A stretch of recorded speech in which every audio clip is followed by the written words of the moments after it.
8 months ago. We broke ground on construction, and little did we know that a month after that, the world was going to get hit with this pandemic, COVID-19, and kind of put everything in limbo for what's looking like it's going to be close to a year. We lost 4 or 5 months on the opening of our second location, but we just pushed through.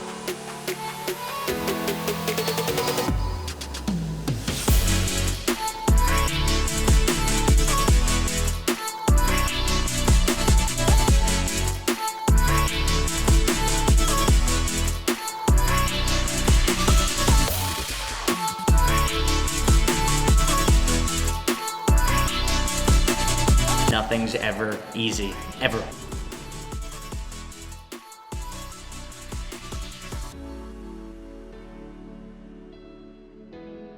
So 6 months ago when we were buying for COVID, during the COVID period, when we definitely didn't have 2 stores, we barely had 1 retail store, we just basically had a warehouse. We were just bringing stuff in, leaving it in boxes scattered all around the floor, and just kind of packing orders as it came in. So we didn't really have a retail presence. We didn't have to worry about making stuff look aesthetically pleasing. Then fast forward 2 months later, not to mention that we were really focused on different products then for people just buying online, right? So when people were buying online, they would just kind of go with what was familiar to them. Dom Perignon, Billecart, Veuve Clicquot, and they didn't have the hands-on experience that you would have in a retail store. So we kind of had to change our whole buying to buy a lot more, we'll call them commercial labels, stuff that everyone knows the name of, Josh, Tito's, Kim Crawford, Dom Perignon, stuff like that, rather than what we're really more familiar with is finding smaller products, small production products, artisanal, and stuff that you might not have ever heard of.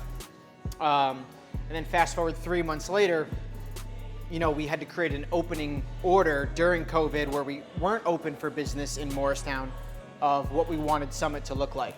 After we created that opening order, we made the decision to, because Summit is a bigger store, to move our warehouse, if you will, where we get all our product and store all our product in Summit. So that was a big change, and how we figured out how to get it from Summit to Morristown in the most efficient way possible, so both stores could have the optimal level of inventory, because optimization is key.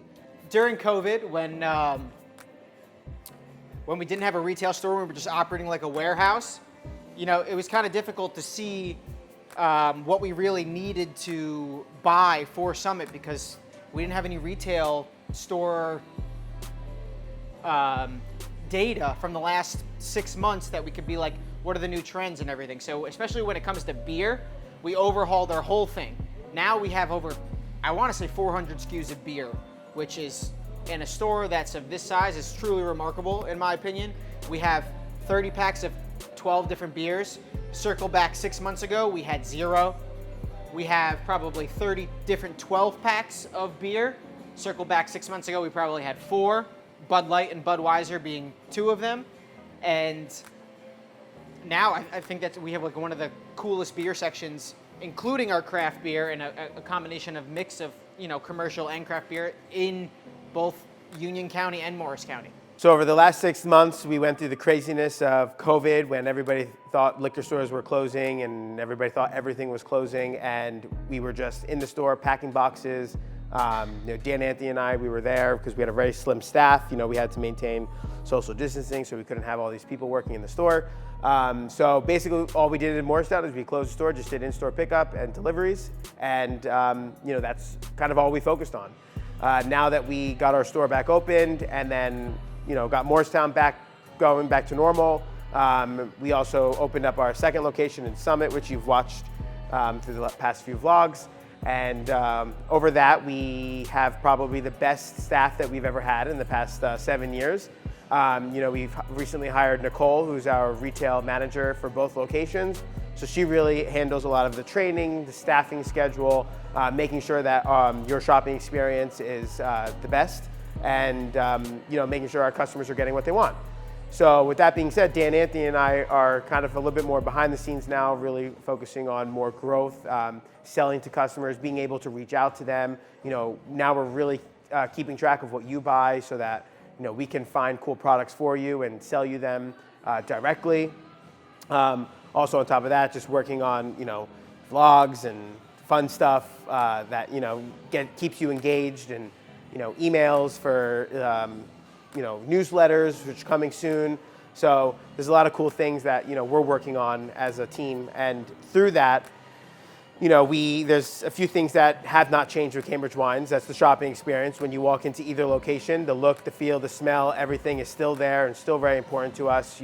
Fall time's here, so we make sure that we still have our fall displays. We make sure that we launch out an eco-friendly display, and we do it the same exact way we ever did in the past.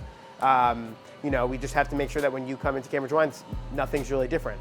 The only thing that's a little bit different now, there's 2 places to shop, and it's a way more sophisticated shopping experience. And the biggest thing in my area that not really focusing on too much is our events. We've had a lot of events.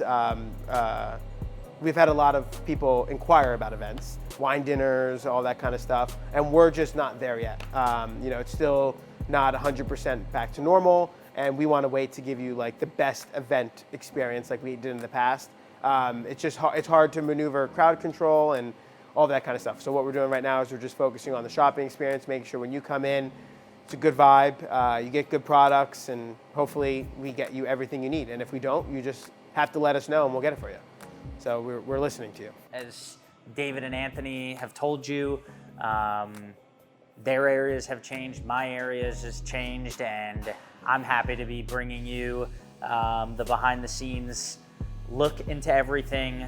I think it's important for everyone to see this in the brand. We're so excited that we have the opportunity to do so. We also are not blind to the fact that we are very fortunate to be in an industry like ours, where it has done well during these very tough times, but again, not without its challenges, ebbs and flows. While one store is doing really well, the other store is delayed for months for opening. So these are challenges we faced, and that's what this season of the vlog has been. This is episode 9. Episode 10 is going to be one of the best ones. So if you loved today's episode, if you liked any of the other episodes, don't forget to like, subscribe, check us out on all the social media platforms, at Cambridge Wines on Instagram and Facebook. We're just bringing you along for the journey, and as we grow and scale, our mission is pretty simple: to bring you all the best shopping experience for wine, beer, and spirits. And who knows, maybe we'll expand into some other stuff. But episode 9, thank you.